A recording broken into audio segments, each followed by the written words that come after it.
Hello everyone, it's Shelley Bottolotto here. And this afternoon, I want to talk to you about pride. Pride is an emotion that I have a funny relationship with, or I did, until I got it explained to me this way. And the person that did the explaining, that was me. So here's what happens when we feel pride.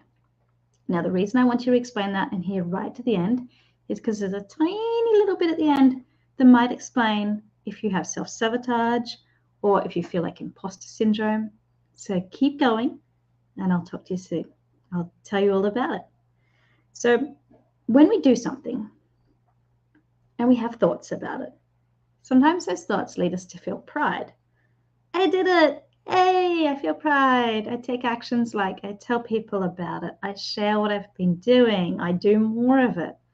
And the result I get is usually something like I do it again, or I create this value in me, or I do something that's just amazing and I own it. And that is usually what happens for pride most of the time for most people. That's kind of like the classic model that we see going on. But sometimes, and it's going to happen for some people, but not all people, and sometimes, but not all the time, when we feel pride in our body, we have thoughts about the pride in our body. So here's what happens when we have thoughts about the pride in our body. Sometimes those thoughts are something that is like, pride is a bad thing, or, oh my God, I'm doing something wrong, or, this is a fear. And then those thoughts create a feeling like fear, uncertainty, nervousness, confusion. And I'll tell you why we have those thoughts in just a moment.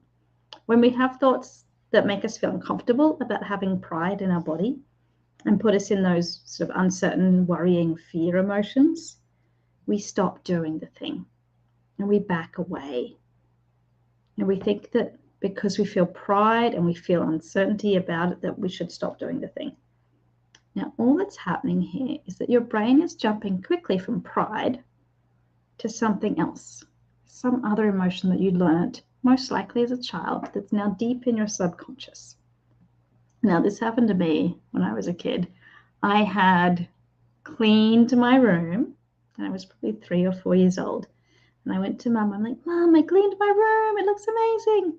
So she comes down the corridor and she sees the clean bedroom floor, but also the giant pile of stuff in the corner that I just shoved like a bulldozer little kid, like as if you're cleaning up all the Lego, and thrown a towel, a big blanket and a sheet over it.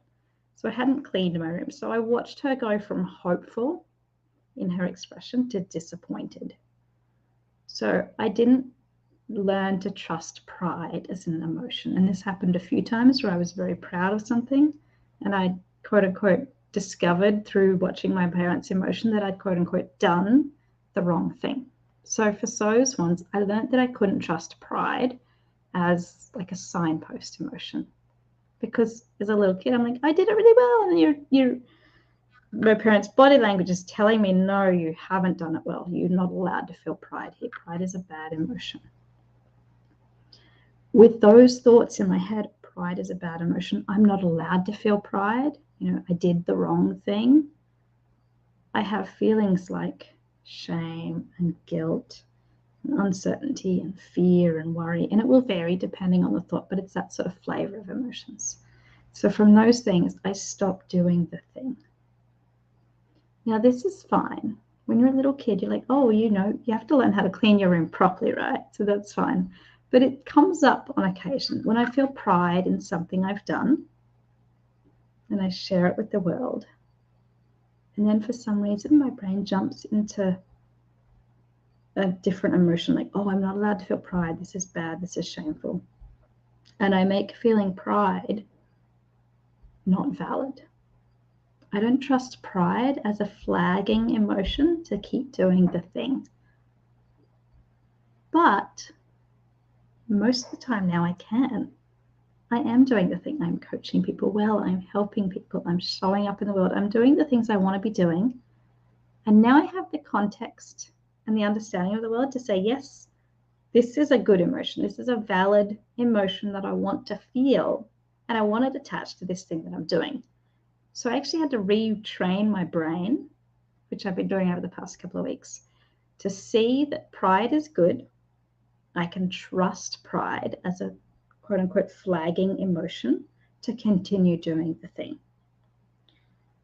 When we have in our head that we're not allowed to trust pride, when you get really proud of something, a big achievement you've done, and then suddenly you get really fearful, like it'll all get taken away from me, or I'm not allowed to be proud of this, or I can't tell people, they won't be proud too, or they'll say all these other things, I'll feel these negative things, then you stop doing the thing. So that's all that's happened, is pride, thoughts about pride, and these thoughts can be conscious thoughts that you're thinking now, or they can be like unconscious deep thoughts that you've jumped to because of how you felt as a kid. Now, if you're feeling those conscious or unconscious thoughts about pride, and that's triggering something like imposter syndrome or self-doubt or self-sabotage, I can help.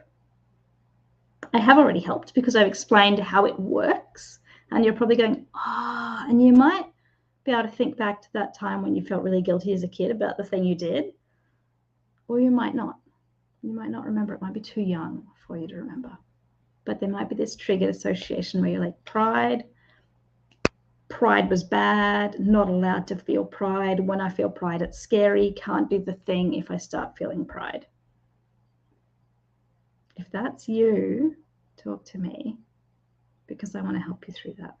Because when we own our pride, when we use pride as a flagging emotion for the things we want to keep doing, we get to keep doing them.